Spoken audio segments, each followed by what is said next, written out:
So your name is John, and what's your last name? Borga. And how long you been doing this? How long you been sawing lumber? How long you been? Were you a sawyer or a millwright or both or? No, I'm just a sawyer. Sawyer, but you. Can you do me a favor? Stay still. I'm gonna so I can. Because if I can't. Know about all this. There you go. You're perfect. Hang on. Now we're good. Now I can hear what you're saying.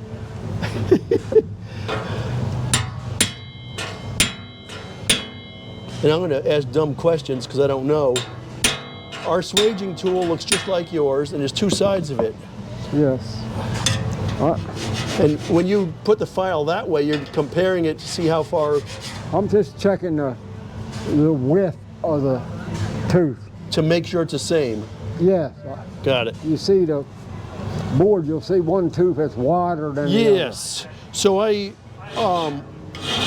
you know, we're learning. I've only been doing this a few years. I tried sharpening some bits a while ago, and they were biased to one side, and the saw pulled into the log and overheated. Yeah. We threw them out, and I put new ones in, new Simmons bits, and it cut perfectly.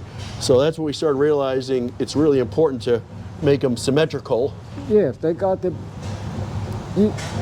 You'll get lazy, and you'll start going. You understand? Yeah, at an angle. Yes. Yes. Yeah. These, So, when I'm working on a saw, I don't hardly need nothing.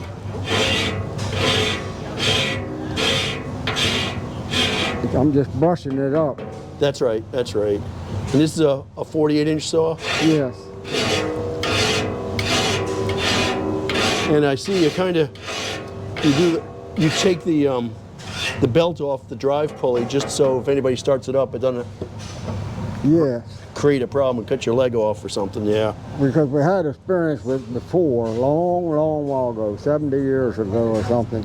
Uh-huh. The sawyer was sawing it. He always didn't want to take the belt off. And the machine had an open clutch. Yep. And they suppose a rag blew in the clutch Okay. and picked him up and cut him bad, but he just throwed him over the saw. Wow. He's lucky. Yes. This is no place. You gotta be on the ball. Yes. Yep. Sometimes I don't even like when somebody takes a flash bulb, Oh, yeah. it'll set you off because you don't know what's going on.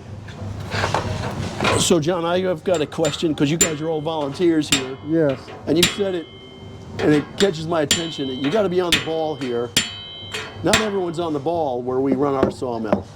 How do you get rid of the people that aren't on the ball? And they're volunteers, they don't. No, we can't. This sawmill does not belong to Tuckahoe. Okay, It belongs to 3 people here. okay, And we got family members. got it. So they can control it. Yes. Got it. Okay.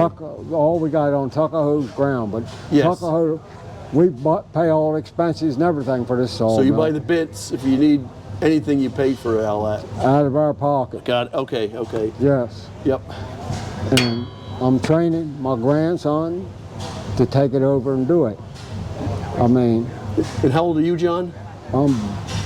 I'll be 86 in about another month. 86. When did you start sawing lumber? I started a sawmill when I was 12 years old, rolling logs down in the summertime. Yeah. I thought I was going to have a good summer. My father told me, he said, "Come on, Johnny, get in the truck." And I said, "Where are we going?" He said, "You're going down to Sawmill." Took me down there. The log turner's name was John, too. Told John, he said, "Keep an eye on him." And I Yeah. spent all summer down there doing that. Yep. Yep. Okay. And I just gradually took into sawing, but I was a lot older. I was rather doing something else, driving the truck and Right. running the tractor. My father told me, he said, "I can get anybody to do that, but the sawyer and keeping the mill straight is a little harder to find." Yes. That's how I ended up there. Okay. And I stayed there for some years, and then about 30 years ago, they needed somebody to take this mill over because the other 2 fellows weren't quite familiar with it. Yeah. And this is the same type of mill that I was familiar with. Because I actually started off on a Faulkner, but that's how I got here. It's a Fricko one? I can't remember what it is. Okay, odd one, yeah. I Okay. can hardly remember what my name is sometimes. No.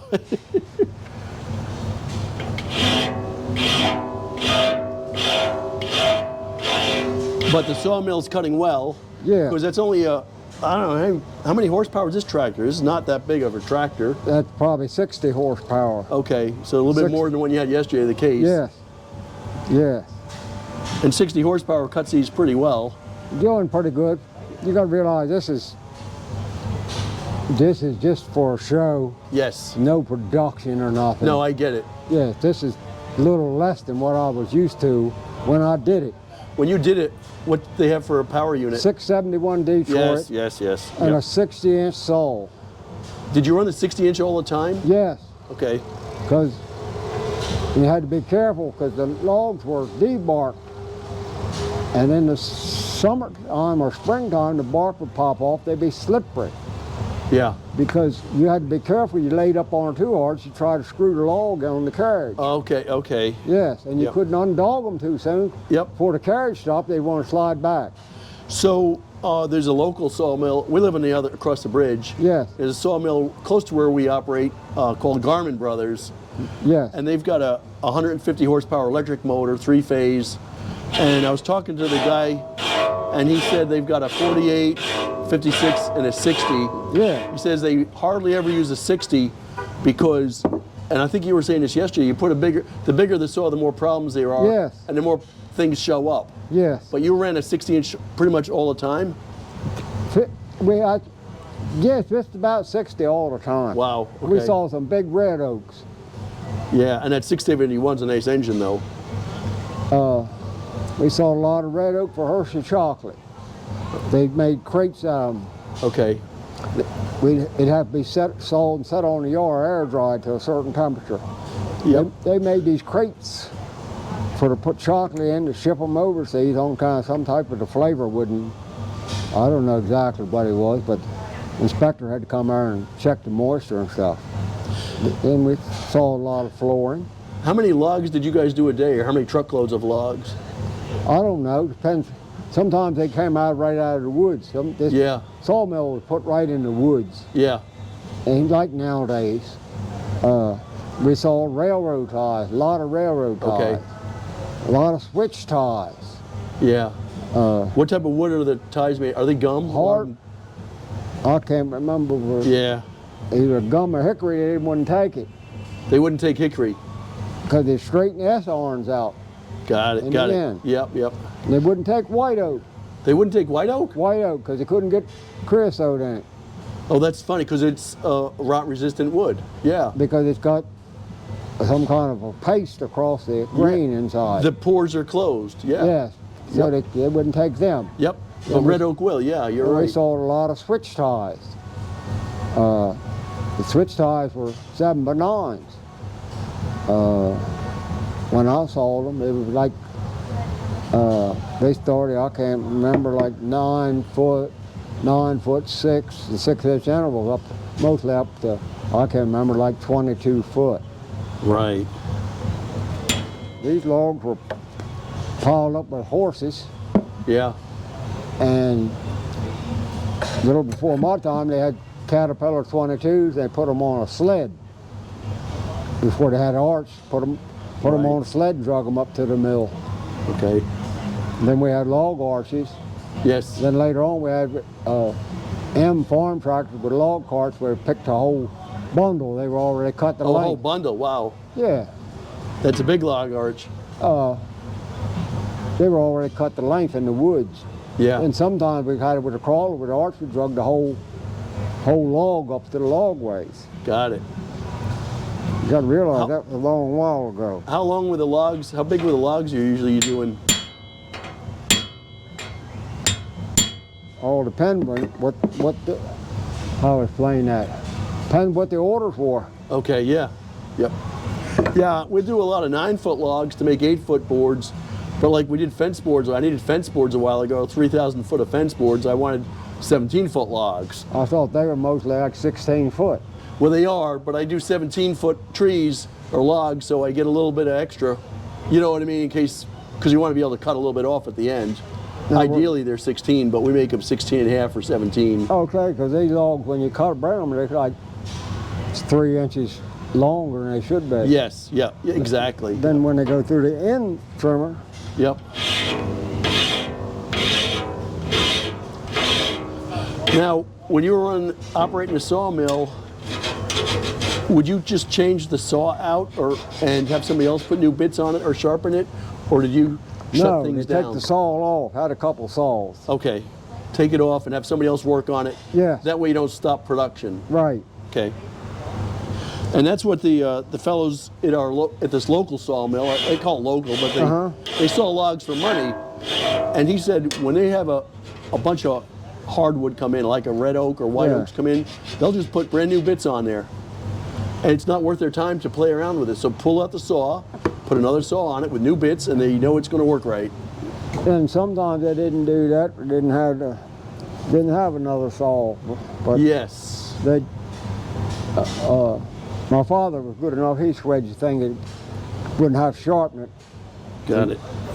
In other words, if you're trying to get an order out for the day, yeah, and you need a little bit more, that's going to screw you up. I try to sharpen the saw, but he could swedge it and go ahead and finish the order. Right. You can try to force it, but it's wasting your time. Right. Well, yeah, and these guys, you know, time is money. Yes. And it's cheaper just put new bits in than shut things down. Yeah. For them. So because they have orders to make. Yeah. So the swaging tool has two ends of it. It's got, as what I understand, and when you're hitting it straight on. Yeah. It's the same. Can I see that? You're hitting it straight on with. There's an inside that curve in it, swelling it out. Would you say it's spreading it out? Just straighten it out. Got it. Taking it out of the middle. These are different though, right? Yes, they're different. You see it. One of them's got a big angle. One's got less of an angle. One of them's flat. Yeah. Okay. Mm-hmm. Let's see where I'm at.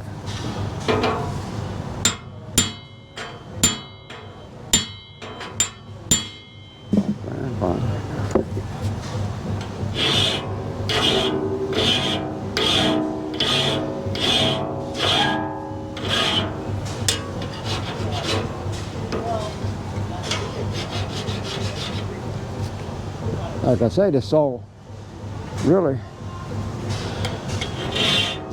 just been swaged. Yeah. So it doesn't really need it. Yeah. Well, you know what I learned? I learned this a year ago from one of the guys that works with us. He's your age. He's 86 or 87. And first time I started bringing logs there, he says, Wayne, for every 5 logs you bring, we're going to make sawdust out of one of them. Yeah. And he's exactly right. Yeah. Because the kerf is, 5/16 of an inch, and that's how it works. Yeah. I'm just keeping them there as possible because they ain't got as much horsepower. Got it. Yeah. So the bigger kerf, of course, you need more horsepower. Yep. Yeah. Well, and the fellow that I was with yesterday told me, he said if your lead is wrong, you'll see saw marks on the cutting it on the inside and the outside sometimes. Yeah. He said all that does is heat the saw up and waste power. Yeah. And he's right. So we changed our lead, but when we changed the lead, we did it up front near the saw, but then we just loosened the big vertical bolt in the back one to let it find its happy spot. Is that pretty much the right way of doing that, you think? I ain't had to do it too much. Right. I just figured out it was going. Yeah.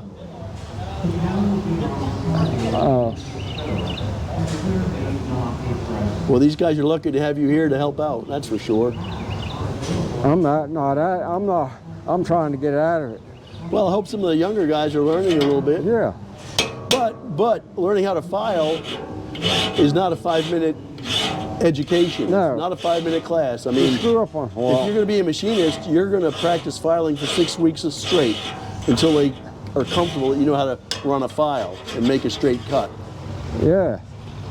But those look nice, that's for sure. I can't walk well, so I got to be careful walking over there, but I want to get a picture of one of them you got all done. I'm going to tell you, I told you about this YouTube stuff. What's that? I'm going to tell you, oh, somebody, they got a whole many different ways of doing this. Yes, yes. Yep, As long as it works. yeah, but you know, I like the first thing you do when you got here, before you're working on it, you take the belt off it, so in case somebody starts it, it can't go away. Exactly. And that guy yesterday that was with us, John Clark from Mount Airy, Yeah. he's got several sawmills, all running with 671s. Yeah. What he said to do when we're adjusting the lead, Yeah. and it's right, he says make sure your carriage is down the other end, and put a pipe or something in the pulley so it can't move. Okay. That way, if somebody does start it, it's not going to Okay. have a runaway carriage and hit I you. understand.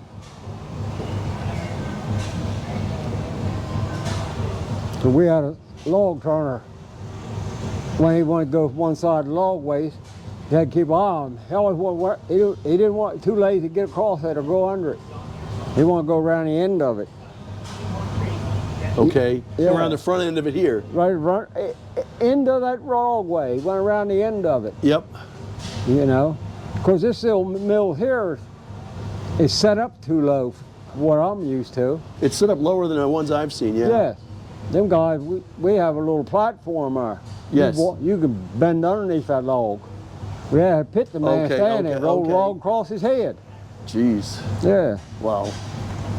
Your mill doesn't look too worn. You look at our mill, and the knees on ours, there's big, they're rounded. It looks like the moon because Yeah. it's so worn out from pushing against the logs. We just built a new section of track about 5 years ago. Okay. Might have to do another one.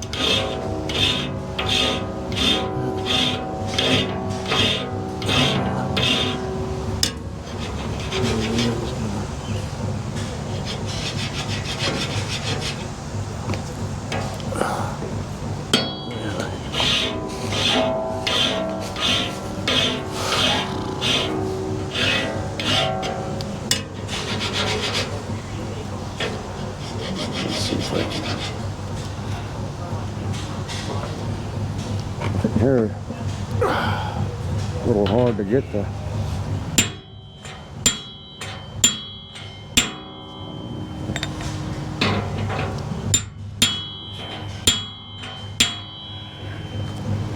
Yeah, but you don't want to hit it on it too hard. You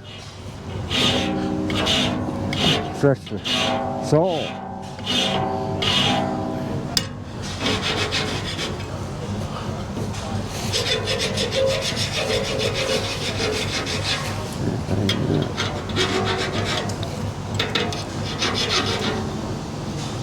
Looking okay.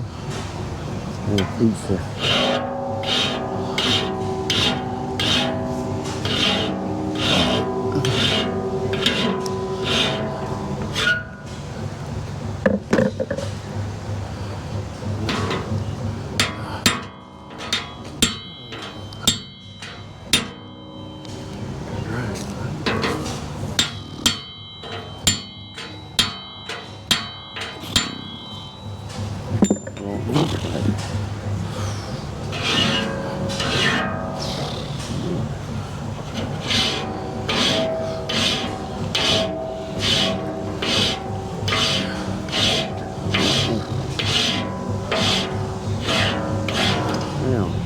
And say you were using a file just to make sure they're all the same. I'm just.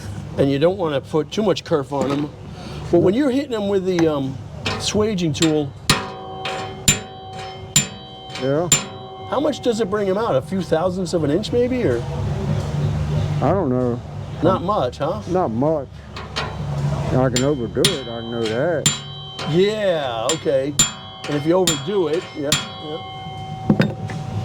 There's one come out pretty wide.